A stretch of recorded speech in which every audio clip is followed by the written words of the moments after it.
ओं नमो भगवते वासुदेवाय। नमस्कार सज्जन वृंद। आज अध्याय आम आलोचना करवा महाभारत रे जो एकलव्य को किए वध करते। एकलव्य संपर्क में आपण मैंने जानी से जड़े महान योद्धा थे एवं आज्ञाकारी शिष्य थे एवं धनुर्विद्या से खूब पारंगम थे। दुर्भाग्यवशतः से महाभारत युद्ध लड़ी पारि नथिले, कारण महाभारत युद्ध पूर्वर से तांको किए हत्या करते। तेणु महाभारत युद्ध लड़ार सौभाग्य तांको प्राप्त हो नाथिला। महाभारत युद्ध पूर्वर तांकर मृत्यु हो जाइथिला एवं तांको काहींकी किए एवं काहींकी एभली भाव में हत्या करथिले से संपर्क में आम आलोचना करवा। जो आपण मैंने एकलव्य संपर्क में जदि जानवे, एकलव्यंकर पिता थिला जो निषादर एक राजा जे कि व्याधराज हिरण्यधनु एवं जो व्याधराणी सुलेखांकर पुत्र थिले। ये जो एकलव्य तांकर जो बाल्यकाल बा जन्म काल बा तांकर पिला बेले तांकर नाम एकलव्य नथिला, तांकर नाम थिला अभितुन। तांकर जो पिला दिनर बाल्यकालर नाम थिला अभितुन एवं तापरे तांकर नाम को आउ टिके संक्षिप्त करी रखा जाइथिला अभय। ये जो एकलव्यंकर नाम रखा जाइथिला अभय एवं तांकर जो शिशु अवस्था रे तांकर धनुर्विद्या रे एभली रुचि देखी एभली पारंगम अवस्था देखी तांकर जो कुलगुरु सेतेबेले तांकर नाम देइथिले एकलव्य। एकलव्य से तांकर लक्ष्य स्थिर करी से धनुर्विद्या धनुर्चालना करिथवारो तांकर नाम तांकर जो कुलगुरु देइथिले तांकर नाम देइथिले एकलव्य। एवं एकलव्य से अरण्य मध्य माने तीर चालना करने को अधिक पसंद करती। अरण्य मध्य जेहेतु से व्याधराजंकर पुत्र तेणु तांकर अरण्य मध्य तांकर संपर्क अधिक। तेणु से अरण्य से एकाकी रही से धनु तीर चालना से अभ्यस्त रुहति। ये जो धनु तीर चालना करने अवस्था जड़े दिव्य ऋषि से तांकर सेठारे पहुँची गले एवं देखिले जे ये जो एकलव्य से किभली भाव में तार माने धनुर्चालना करुच्ची एवं देखी से आश्चर्य हो गले। या जदि उपयुक्त भाव में प्रशिक्षण दि जाए ताले ये पृथ्वीर जो एक श्रेष्ठ धनुर्धारी रूप में से परिगणित हेब। तेणु यही भाव में प्रशंसा कले एवं तांकर पिता को साक्षात करने पिता निकट को गले एवं पिता को जे परामर्श देले जे तुम पुत्र ठारे ये धनुर्विद्या पारंगम बहुत रही। तुम्हें जदि माने प्रशिक्षण देव कौन गुरु ठारू ताले से माने ये जो सृष्टि रे सबुठारो श्रेष्ठ धनुर्धारी रूप में से विवेचित हेबे। तेणु तुम्हें आमको कहूँ अनुरोध करुच्ची जो गुरु द्रोण से वर्तमान जे अस्त्रविद्या शिक्षा से प्रवीण अच्छा। तेणु तांकर निकट में या प्रशिक्षण दि जाऊ। तेणु तांकर पिता नहीं गले गुरु द्रोण को जे कि गुरु द्रोण से पांडव कौरव मानकर से अस्त्रविद्या से शिक्षा देते। तेणु जितेबाला सेठाको नहीं गले सेतेबाला जो दुर्योधन यार विरोध कले, कारण दुर्योधन ये जो एकलव्य को ये तांकर सहित शिक्षा ग्रहण को से विरोध कले एवं ये द्रोण मध्य से मना करदेले। जेहेतु से राजगुरु भाव में बा राजांकर जो हस्तिनापुर रे रही से तांकर राजपुत्र मान को ये जो शिक्षा प्रदान करुछंती अस्त्रविद्या। तेणु से जे कहले एठारे जो ब्राह्मण एवं क्षत्रिय मानकर मु शिक्षा प्रदान करे ता व्यतीत अन्य कौन जातिर जो छात्र को मुझे ग्रहण करे ना। तेणु जितेबाला फेरई देले सेतेबाला रिक्त हस्तर फेरिया पड़ा एकलव्य को तांकर पिता सहित से फेरी आसिले सीना किंतु तांकर से हार मानि नथिले। जे धनुर्विद्या शिक्षा प्रति से हार मानि नथिले एवं तांकर से अरण्य मध्य जितेबाला आसिले तांकर पिता को गृह को जीवाई कही से अरण्य मध्य एकाकी रहिले एवं सेठारे से गुरु द्रोणकर एक प्रतिमूर्ति से निर्माण कले, माटी रे निर्माण कले एवं सेठारे कुटीर स्थापन कले। सेठारे रही से धनुर्चालना करने को लगिले। तांकर जो गुरुं प्रति भक्ति नैवेद्य अर्पण कले एवं गुरु द्रोण को से मने मने तांकर प्रतिमूर्ति को मने मने तांको गुरु रूप में वर्ण करी से तांकर ध्यान करी से अस्त्र चालना शिक्षा करने को लगिले। ये किछि दिन बीतीगला। थरे कौन है ना गुरु द्रोण तांकर जो शिष्य मान को पांडव एवं कौरव मानकर जो अर्जुन एवं दुर्योधन आदि विभिन्न तांकर जो शिष्य मान सहित से अरण्य को जाइथिले एवं साथी रे मध्य तांकर एक कुकुर जाइथिला एवं अरण्य मध्य बुलु बुलु ये तांकर जो कुकुरटी ये जो एकलव्यंकर जो कदाकार शरीर को देखी से जोरे भोकिबाकु लागिला। जेतेबेले भोकिबाकु लागिला एकलव्यंकर तांकर जो साधना रे व्याघात सृष्टि होला। तेणु से कौन कले ना गोटे तीर से जो कुकुर आड़ को निक्षेप कले। कुकुरर कौन क्षति हेब ना तांकर जो शब्द को बा भुकिबा शब्द को बंद करने से एक तीर निक्षेप कले। से गोटे तीर 7टी तीर हो जाए से कुकुरर पाटी भितर पशिगला एवं कुकुर आउ भोकी पारा ना। से अवस्था तांकर जो कुकुरर पाटी रे 7टी तीर बाजी अवस्था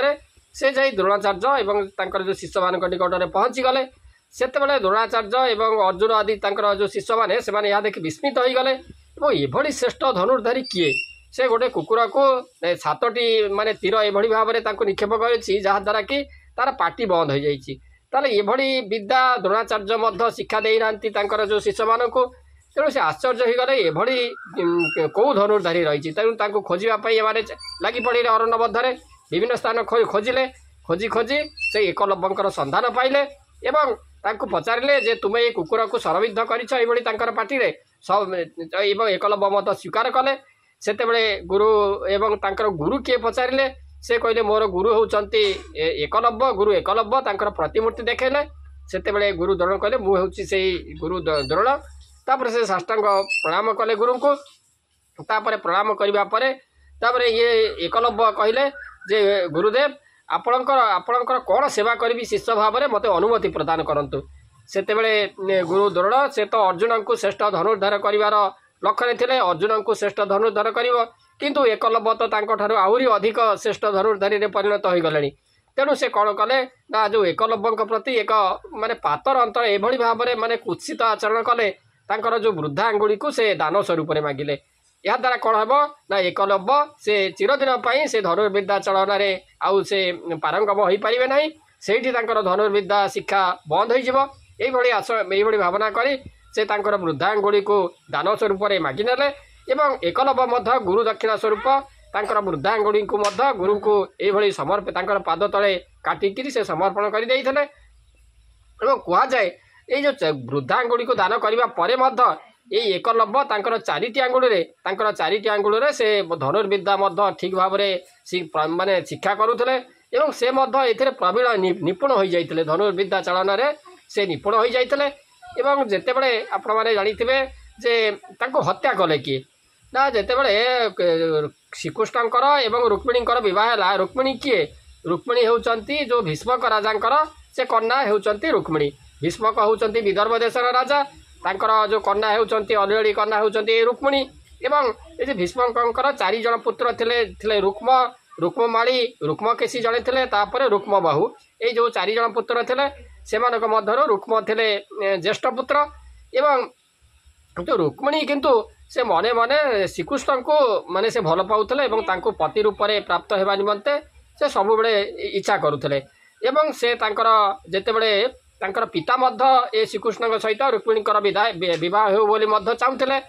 किंतु तांकर जो भाई जो रुक्म से किंतु शिशुपाल सहित जो चेदी राज्य गोटे चेदी राज्य रही से राज्यर जो राजा तांकर जो शिशुपाल सहित तांकर विवाह करने से चाहूले एवं ये जो शिशुपाल होउचंती जो किए जरासंधकर से एक संपर्कीय